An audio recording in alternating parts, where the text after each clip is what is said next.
गावठी कुक्कुटपालनाचं असं एक वेगळं नियोजन सांगणार आहेत की ज्यामार्फत मात्र 2 गुंठे जागेतूनच एका वर्षाच्या आत 10 लाखाचा निव्वळ नफा कमावला जाऊ शकतोय. अगदी बरोबर ऐकलंय. मात्र 2 गुंठे जागेतूनच एका वर्षाच्या आत 10 लाखाचा निव्वळ नफा, तोही गावरान कुक्कुटपालनातून. बरेचसे शेतकरी गावरान कुक्कुटपालन करण्यासाठी आज अगदी उत्साहित झालेले आहे, कारण की गावरान कुक्कुटपालनाच्या मांसाला त्याचबरोबर अंड्याला सुद्धा मार्केटमध्ये बरीचशी मागणी, बराचसा भाव त्या ठिकाणी भेटत असतो. पण कुक्कुटपालनामध्ये एक मोठी अडचण अशी असते की याला जागा भरपूर लागत असते आणि काही शेतकऱ्यांकडे जागा उपलब्ध नसल्यामुळे काहींना विकत घेऊन सुद्धा कदाचित ते कुक्कुटपालन करायचं असतं. मग त्यामुळेच आजच्या व्हिडिओमध्ये अतिशय कमी जागेत, म्हणजे अगदी 2 गुंठ्यामध्ये एका वर्षाच्या आत 10 लाख रुपये कमवण्याचा एक फॉर्म्युला आम्ही इथून पुढे सांगणार आहोत.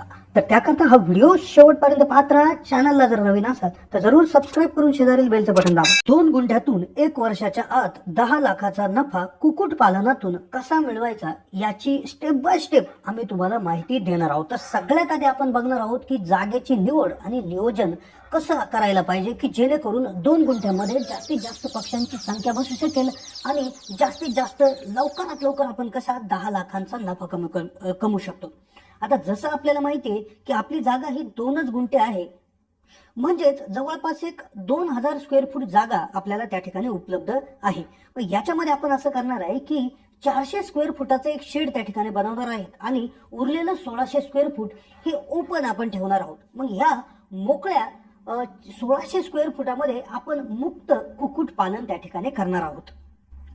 400 स्क्वेअर फुटामध्ये आपण शेड बांधणार आहोत. आपल्याकडे उपलब्ध असणाऱ्या सामुग्रीपासून शेड बांधणार आहोत.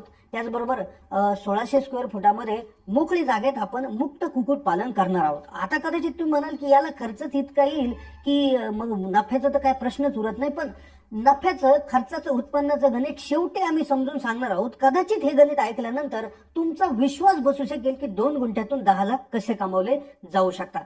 आता इथे आपल्याला काय करायचं आहे, 1600 स्क्वेअर फुटामध्ये मोकळी जागा आपल्याला ठेवायची आहे. तर त्याच्यामध्ये आपल्याकडे, आता आपण शेतकरी आहोत, आपल्याकडे शेळ्या, गाई, म्हशी उपलब्ध असतात. तर शेळ्यांच्या लेंड्या त्याचबरोबर गायांच्या जे काही शेण आहे त्याचं शेणखत आपल्याला मोकळ्या जागेमध्ये पसरून द्यायचं असतं. त्याबरोबरच या जागेमध्ये आपल्याला झाडे लावायची असतात. मग त्यामध्ये 10 बाय 10 फुटाचं अंतर ठेवून आपण जर झाडे लावले, आंब्याची, सीताफळाची, शेवरीची झाडे जर त्या ठिकाणी लावली तर शेवरीच्या झाडांचा चारा जनावरांना होऊ शकतो आणि फळझाडे लावले तर त्याचं वेगळं उत्पादन सुद्धा होऊ शकतं, ज्याचा आपण गणितामध्ये समावेश सुद्धा केलेला नाहीये.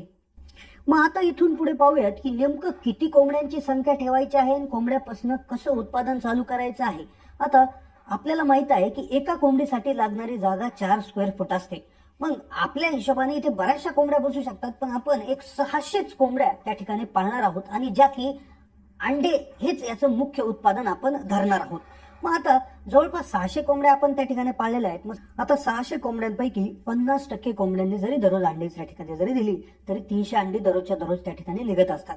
पण साधारणपणे आता आपल्याला 300 न निघता आपण असा हिशोब धरू की 250 अंडे आपल्याला उपलब्ध राहतात. मग त्यातली आपण 40 बाजूला काढून ठेवणार आहेत आणि 210 अंडी ही रोजच्या रोज विकणार आहेत.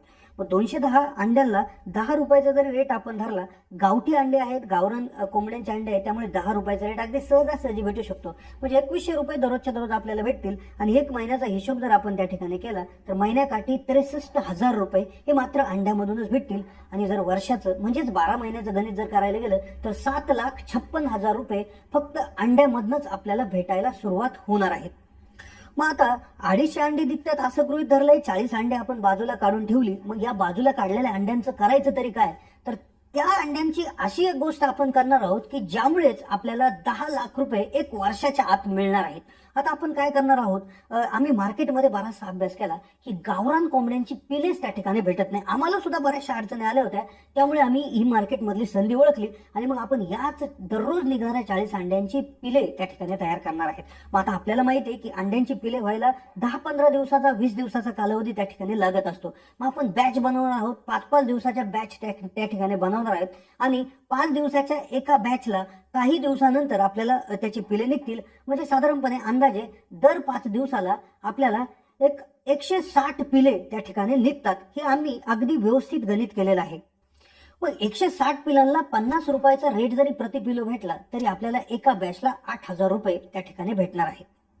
दर 5 दिवसाला जवळपास 8,000 रुपये म्हणजेच महिन्याकाठी 48,000 रुपये नुसत्या पिलांमार्फत भेटतील आणि 12 महिन्यामध्ये पिलांचे 5,76,000 रुपये आपल्याला भेटणार आहेत. मग आता टोटल उत्पन्नाचं जर गणित आपण लावायला गेलो तर एका वर्षाच्या कालावधीमध्ये अंड्यांच्या मार्फत 7,56,000 रुपये भेटतात आणि पिलांच्या विक्रीमधनं जवळपास आपल्याला 5,76,000 रुपये भेटतात. म्हणजे टोटल जर याची केली तर पिलांच्या आणि अंड्यांच्या मार्फत 13,32,000 रुपये आपल्याला वर्षाकाठी भेटत असतात. मग हे आपलं पूर्ण उत्पन्न आहे, याच्यामधून आपला कुठलाच खर्च वजा केलेला नाही. आता खर्च जर बघायचा झाला तर आपल्याला दर दिवसाला 6 किलो खाद्य द्यावं लागेल. जवळपास या खाद्याचा 30 रुपये रेट जरी धरला तरी महिन्याकाठी आपल्याला जवळपास किंवा वर्षाचा हिशोब जर आम्ही काढलेला आहे अगदी 63,000 रुपये आपल्याला खाद्याचा खर्च येतो. म्हणजे राऊंड फिगर 1,00,000 रुपये जरी धरला, मग त्यामध्ये खाद्य, लसीकरण असं जरी पकडलं, सगळं जरी पकडलं, आपण शेडचा जरी खर्च धरला तरी आपल्याला 3,00,000 रुपये त्या ठिकाणी खर्च येतोय आणि आपलं उत्पन्न निघालंय 13,32,000 रुपये. मग आपण राऊंड फिगर जरी 3,32,000 रुपये एका वर्षातला खर्च जरी धरला तरी 10,00,000 रुपये हे आपले निव्वळ शिल्लक त्याच्यामधनं राहत असतात. कदाचित त्याच्यापेक्षा जास्तही राहू शकतात, कारण की आपण निम्म्याच कोंबड्या अंडे देत आहे असं गृहीत धरलंय आणि बऱ्याचशा गोष्टी कमी कमी प्रमाणात आपण धरलेल्या आहेत. तर त्यामुळे नफा हा तुमचा कदाचित 10,00,000, 11, 12, 13,00,000 रुपयेपर्यंत सुद्धा जाऊ शकतो. तर मित्रांनो, ही होती अगदी कमी कालावधीत कमी जागेत जबरदस्त नफा कमवण्याची आयडिया. तर कशी वाटली माहिती कमेंटच्या माध्यमातून कळवा. चॅनलला जर नवीन असाल तर जरूर सबस्क्राईब करून शेजारील बेलचं बटन दाबा.